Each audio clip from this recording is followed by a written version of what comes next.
Private elevator doors slid open, sealing her fate. She weighed 50 pounds more and stood 12 inches shorter than runway models he paid $1 million to hire. He looked her up and down, his eyes dark and lethal. "You aren't my requested supermodel." But he locked those doors anyway. Beatrix Lawson was used to being invisible. In the hyper-exclusive, razor-thin world of Manhattan's elite fashion district, a size 16 woman with thick thighs and a soft stomach was treated like a piece of furniture, useful perhaps, but never to be featured in the showroom. At 28, Beatrix was the head seamstress and crisis manager for L'Atelier Rouge, a discreet styling agency that catered to the 1%. Her boss, a frantic woman named Charlotte, specialized in outfitting billionaires and their arm candy for high society events. But tonight, the agency was in a state of catastrophic panic. Natasha missed her flight from Paris. Charlotte had shrieked into her phone earlier that evening, her perfectly manicured nails digging into Beatrix's arm. Natasha was a 6-foot-tall, 90-pound waif, hired not just to wear a dress, but to serve as a very expensive piece of distraction for a highly confidential client at the Baccarat Hotel. "Take the garment bag, Beatrix. Get to the penthouse. Hand the dress to his staff. Apologize profusely, and offer him a full refund. Do not look him in the eye." Now standing shivering in the opulent, dimly lit foyer of Penthouse 4A, Beatrix wished she had just called in sick. Her wet trench coat clung to her curves, her unruly auburn hair was frizzing from the November rain, and her heavy combat boots squeaked against the imported Italian marble. She clutched the velvet garment bag containing a custom, hand-beaded Givenchy gown like a shield. The penthouse was eerily silent. There were no staff members, no security guards, just the faint, intoxicating scent of rich mahogany expensive scotch and something sharper like ozone or gunpowder. "Hello," Beatrix called out, her voice echoing off the floor-to-ceiling windows that overlooked the glittering skyline of Midtown Manhattan.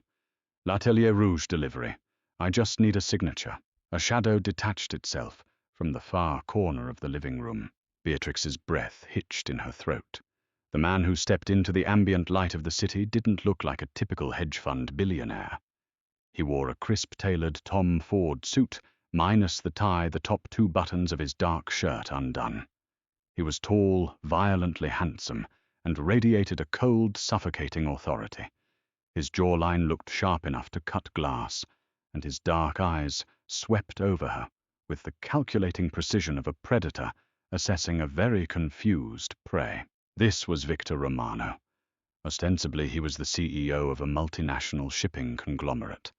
In reality, as the whispers in the underground clubs dictated, he was the undisputed head of the Romano crime syndicate, a man who controlled the eastern seaboard with an iron fist and a ledger of blood. Victor stopped a few feet away, a crystal tumbler of scotch in his right hand. His gaze drifted from her damp, frizzy hair down to the soaked trench coat that hugged her generous hips and finally rested on her scuffed boots. The silence stretched thick and suffocating. "You are late," Victor finally said. His voice was a low, resonant baritone that sent an involuntary shiver down Beatrix's spine. It held a trace of a refined European accent, smoothed over by years in New York. I'm sorry," Beatrix stammered, holding up the garment bag. "There was a massive mix-up. Natasha missed her flight. Charlotte sent me to deliver the gown and issue a formal—" "Natasha," Victor interrupted, taking a slow sip of his drink. "The model," Beatrix clarified, feeling her cheeks burn under his intense scrutiny. She suddenly felt agonizingly aware of her own body, the way her plain black sweater clung to her full breasts, the way her jeans squeezed her thighs. She didn't belong in this world of sleek glass and perfection. "The supermodel you hired for the evening. She's not coming." Victor set his glass down on a glass console table with a sharp clink. He took a step closer, towering over her. I paid a premium for a woman to wear that dress walk into the dining room at 8 o'clock and play a very specific role for my guests tonight. I can offer a full refund," Beatrix said quickly, her customer service instincts kicking in despite the primal alarm bells ringing in her head. "And a 20% discount on future bookings. I'll just leave the dress. You're not the supermodel I ordered." Victor stated his tone, devoid of anger, but laced with a terrifying calm. Obviously, Beatrix snapped back the sheer exhaustion of her day, briefly overriding her fear. "I'm a size 16 seamstress who just walked 10 blocks in the rain because your doorman wouldn't let my cab pull into the roundabout. I'm dropping this off and then I'm going home to eat a very large pizza." She dropped the velvet garment bag onto a nearby armchair, turned on her heel, and marched back toward the private elevator. She pushed the call button. It glowed red, but nothing happened. She pushed it again, harder. "The elevator requires a biometric scan to operate," Victor said from behind her.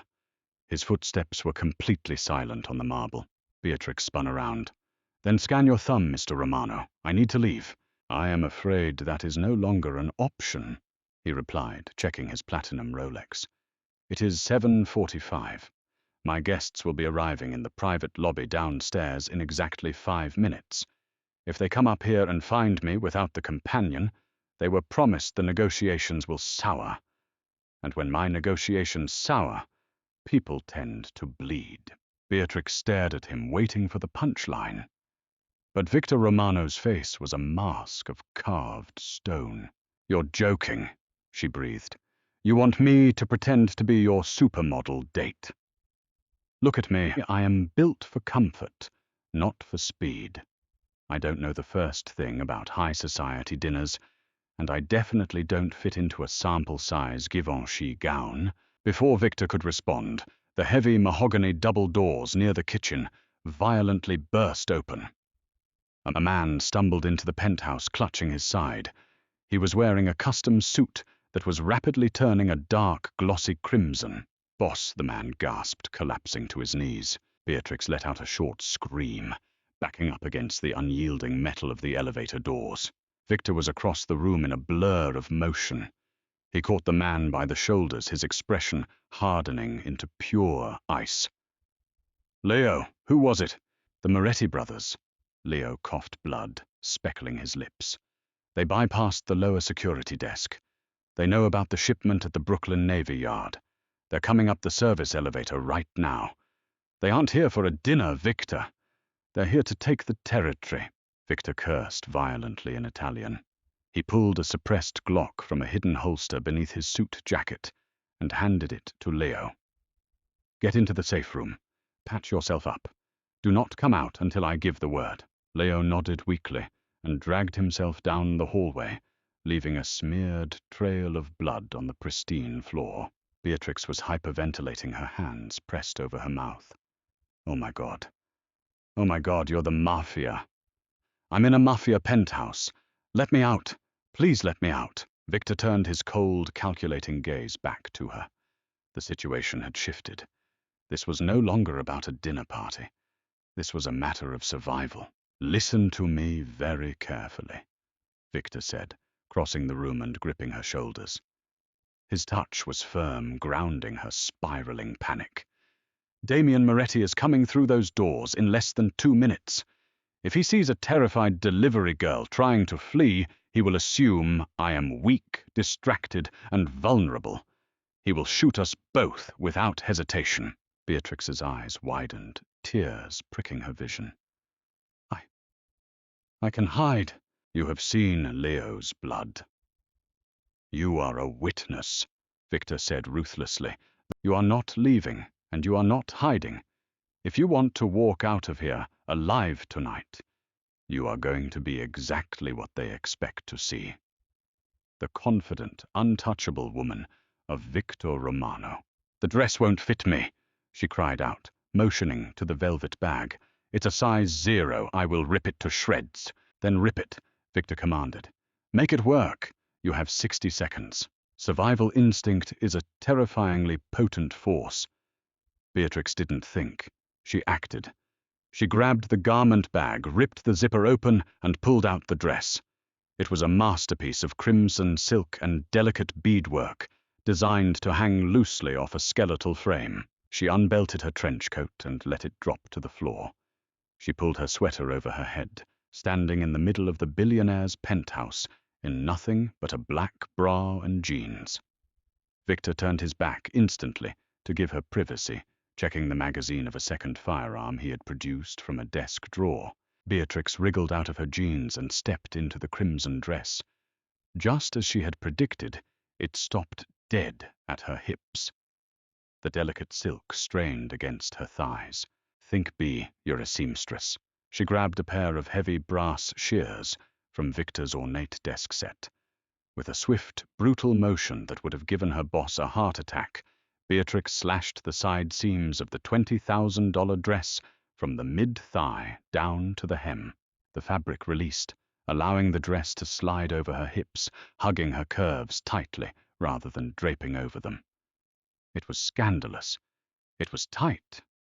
The slashed sides exposed flashes of her thick, pale thighs with every step. The bodice pushed her full breasts up dangerously high. "Zip me," she demanded, her voice shaking but resolute. Victor turned around. For a fraction of a second, the cold, deadpan Mafia Boss completely lost his composure. His eyes darkened, tracing the violent, beautiful curve of her hips, the swell of her chest, the raw, unpolished defiance in her eyes. The dress was no longer a piece of elegant haute couture. On Beatrix it looked like a weapon. He stepped up behind her. His large, warm hands brushed against her bare back, sending a jolt of electricity straight to her core. He pulled the zipper up, securing the silk. "What is your name?" he murmured, his breath hot against her ear. "Beatrix," she whispered. "All right. Mia cara." "Beatrix," Victor said softly, sliding his arm securely around her waist and pulling her lush body flush against his hard, muscular frame. "Smile. Our guests are here." The heavy mahogany doors clicked open. The heavy mahogany doors swung open with a slow, deliberate creak that seemed to echo like a gunshot in the massive penthouse. 3 men stepped over the threshold, bringing with them the bitter chill of the November storm and the metallic stench of the streets. Leading the pack was Damian Moretti. He was a man in his late 40s, his face scarred by a jagged white line that cut through his left eyebrow. Unlike Victor's quiet, lethal elegance, Damian radiated a loud, brash violence. He wore a heavy wool topcoat over a charcoal suit, his thick fingers weighed down by gaudy gold rings. Flanking him were 2 massive enforcers, their hands resting menacingly inside their unbuttoned coats. Beatrix's heart hammered a frantic, terrified rhythm against her ribs. She was acutely aware of the cold air rushing through the jagged slits she had cut into the Givenchy gown, exposing her thick thighs. She wanted to shrink, to apologize, to hide behind the sprawling Italian leather sofa. But Victor's arm was an iron band around her waist, anchoring her to the floor. His grip was a silent, commanding warning. "Do not flinch, Victor." Damian sneered, his voice a gravelly rasp. "Your security downstairs is slipping. Took my boys less than 5 minutes to convince the front desk to take an early coffee break." "Damian," Victor replied, his tone smooth, utterly unbothered. He didn't reach for the Glock concealed beneath his jacket. He simply stood there, a king in his castle, holding a woman who looked like she had just been ravaged in the best possible way. "To what do I owe the displeasure? I assumed you would be at Cipriani tonight, celebrating your brother's release from Rikers." Damian's eyes narrowed, sweeping over the penthouse before landing squarely on Beatrix. His gaze was oily, lingering on the heavy swell of her breasts, pushed up by the tight bodice, and the wide curve of her hips barely contained by the crimson silk. A crude, ugly smirk stretched across his face. "I heard you ordered a supermodel for your little sit-down tonight," Damian mocked, taking a step closer. His enforcers mirrored his movement. Looks like the agency sent you the before picture instead. Or did you just grab a broad off the meat-packing line, Vic, she's got enough on her to feed the whole family? The enforcers chuckled a low, guttural sound. A sharp, primal anger flared in Beatrix's chest, briefly eclipsing her terror. She had spent her entire life in the fashion industry, being belittled for her size, treated as invisible by men in expensive suits who thought their money bought them the right to degrade her. Victor's jaw tightened. He shifted his weight, preparing to draw his weapon. But before the Mafia Boss could shed blood over the insult, Beatrix spoke. "It's fascinating that you would critique anyone's aesthetic, Mr. Moretti," Beatrix said. Her voice trembled slightly on the first syllable, but by the second it stabilized into the icy, polished tone she used to dress down arrogant clients at L'Atelier Rouge. Damien blinked, visibly thrown by the fact that the woman had dared to speak. "Excuse me, sweetheart." Beatrix tilted her chin up, leaning slightly into Victor's solid warmth. "Your suit? It's a bespoke Brioni Fall 2024 collection. Or at least it's attempting to be." She let her eyes rake up and down Damien's frame with professional disdain. "The shoulder roll is entirely butchered, meaning your tailor had to overcompensate for your asymmetrical posture, and the break on your trousers is dropped a full inch too low. A classic trick used by men trying to conceal lifted heels because they are insecure about their height. You didn't come here to negotiate territory, Mr. Moretti. You came here to overcompensate." Dead silence fell over the room. Victor's fingers dug into her waist, a sudden, sharp squeeze of profound approval. A low, dark sound rumbled in his chest, a laugh he was suppressing. Damien's face turned an ugly, mottled purple. His vanity, his fragile ego, had been sliced open by a woman he had just dismissed as fat and worthless. "You insolent little bitch!" He spat his hand, diving into his coat. "Drop!" Victor roared. He violently shoved Beatrix behind the heavy marble island of the kitchen as the penthouse erupted into chaos. Deafening gunfire shattered the tranquility of the room. The baccarat crystal tumbler on the console table exploded into a million glittering shards. Beatrix hit the floor hard, her knees scraping against the marble, the heavy combat boots she had kicked off earlier skidding away. Above her, Victor moved with terrifying practiced efficiency. He drew his Glock and fired 3 times in less than a second. Crack, crack, crack. One of the enforcers slammed backward into the mahogany doors, sliding to the floor with a dark hole between his eyes. Damien roared, firing blindly toward the kitchen island, the bullets chewing through the expensive wood paneling just inches above Beatrix's head. She covered her ears, screaming as plaster and wood rained down on her bare shoulders. Victor ducked behind a structural pillar, returning fire. But the second enforcer, a wiry man with dead eyes, was flanking him. The man was moving silently along the floor-to-ceiling windows, raising a suppressed automatic weapon, lining up a clean shot at the side of Victor's head. Victor was pinned down by Damien's suppressing fire, unable to see the flanker. Beatrix's eyes locked onto the heavy brass shears she had dropped on the floor after destroying the dress. Think. She didn't have time to warn him. She didn't have time to freeze. Beatrix grabbed the brass shears by the heavy handle. Using all the strength she possessed, she hurled them across the polished marble floor. They didn't hit the enforcer, but they didn't need to. The heavy brass slammed violently into the base of a massive modern floor lamp standing directly next to the man. The sharp clatter broke the enforcer's concentration for a fraction of a second. He flinched, his eyes darting toward the noise. That microsecond was all Victor needed. Reacting to the sound, Victor spun, acquiring the new target instantly. He fired twice. The enforcer crumpled, dropping his weapon. Now it was just Damien. The Moretti boss realized his men were down. Panic replaced his arrogant bravado. He scrambled backward toward the open doors, firing wildly. His gun clicked empty. Victor stepped out from behind the pillar, his face an emotionless mask of cold, calculated wrath. He didn't say a word.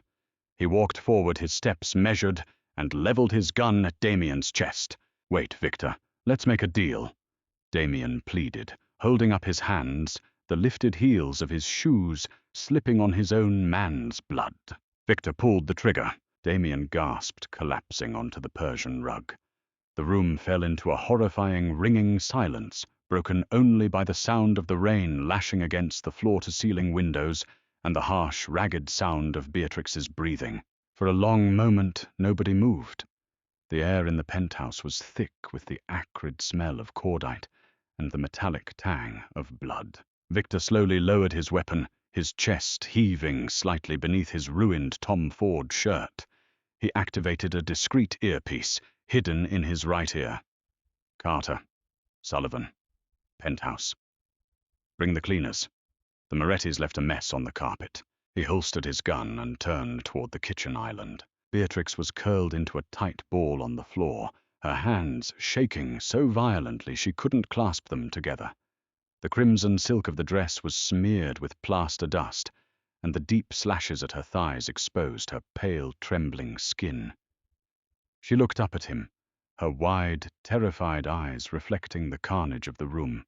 Victor walked over to her, his footsteps crunching over shattered glass. He crouched down, ignoring the blood pooling a few feet away. Gently, almost reverently, he reached out and brushed a stray, frizzing auburn curl away from her face. His thumb traced her cheekbone, wiping away a smear of grey dust. "Are you injured?" he asked, his voice entirely stripped of the icy edge he had used with Damien. It was a low, protective rumble. I don't think so," Beatrix whispered, her voice cracking. "I want to go home. Please, I live in Astoria. Just put me in a cab. I swear on my life I will never speak of this. I will quit my job. I'll move to Ohio. Just let me leave." Victor's eyes darkened. He stood up, stripping off his suit jacket. He draped it over her shoulders. It was massively oversized on her, smelling of expensive cologne and gunpowder, but the heavy wool offered a desperate sense of warmth. "Stand up, Beatrix," he commanded, softly offering her his hand. She hesitated, then placed her trembling soft hand into his large, calloused one. He pulled her to her feet, effortlessly, his grip steadying her as her legs threatened to give out. "You are not going to Astoria," Victor stated, his eyes locking onto hers. "And you are certainly not going to Ohio." Panic flared in her chest again. "You said if I played the part, you'd let me live. I did what you asked. I am not keeping you here to kill you. Mia cara." Victor interrupted, his hands coming to rest on her wide hips, his thumbs pressing into the soft curves the slashed dress exposed. "I am keeping you here because if you walk out those doors, you are a dead woman." Beatrix stared at him, bewildered. Why he's dead? You killed him. Damien was a blunt instrument." Victor explained, his gaze dropping to her lips before snapping back to her eyes. "But he was not acting alone. Think, Beatrix. How did the Morettis know to bypass my security? How did they know Natasha, the supermodel, was supposed to be here? And more importantly, how did they know precisely when to strike?" Beatrix's breath hitched as the pieces began to violently snap together in her mind. "Charlotte, my boss."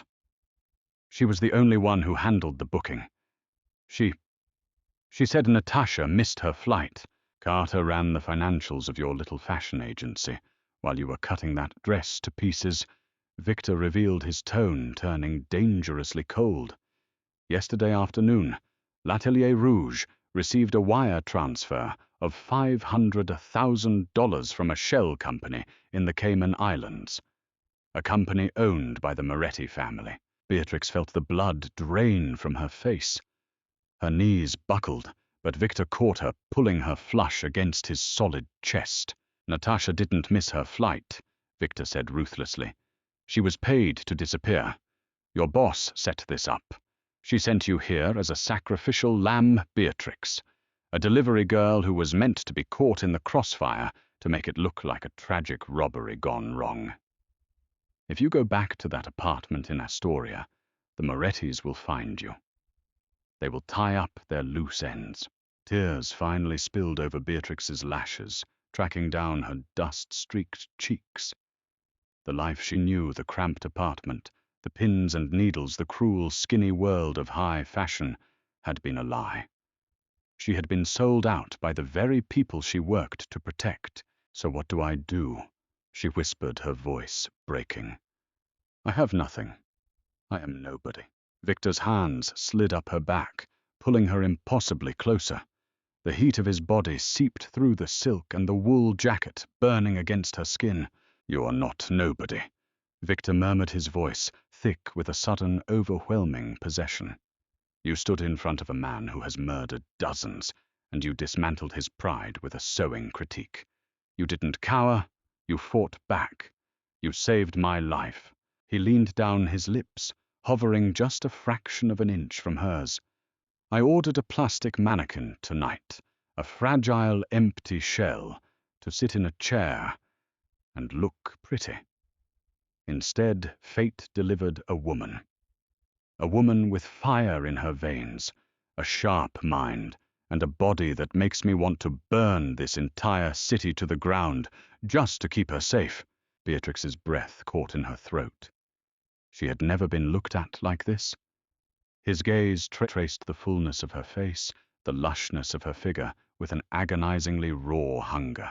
You are staying with me, Victor declared, sealing her fate, not with a threat, but with an absolute, unshakable vow. You belong to this world now. You belong to me. And anyone who tries to lay a finger on you will end up exactly like Damien Moretti. Before she could protest, before she could even process the magnitude of his claim, Victor closed the distance. His lips crashed down on hers. It wasn't a gentle kiss. It was consuming, bruising, and fiercely protective. He tasted of scotch and violence, of raw power and undeniable desire. Beatrix gasped into his mouth, her hands instinctively coming up to grip the lapels of his ruined shirt. She expected to feel fear, but instead, an electric, intoxicating warmth flooded her veins. The world outside the penthouse, the designers who mocked her, the boss who betrayed her, it all faded into nothingness. When he finally pulled away, both of them were breathing heavily. Victor rested his forehead against hers, his eyes dark and burning with an intensity that terrified and thrilled her in equal measure. The heavy doors of the private elevator dinged softly, signaling the arrival of Carter Sullivan and the cleanup crew. Welcome to the family, Beatrix, Victor whispered, his thumb brushing over her swollen lower lip.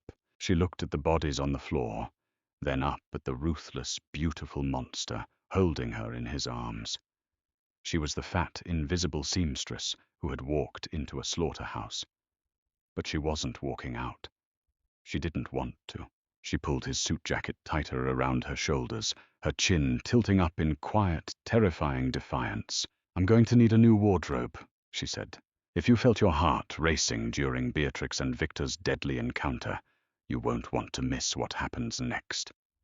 Will she embrace her new life as a mafia queen, or try to escape his dangerous world? Drop a like, share this incredible story with your friends, and hit that subscribe button for more thrilling, pulse-pounding mafia romance dramas. Let us know in the comments. See you in the next video.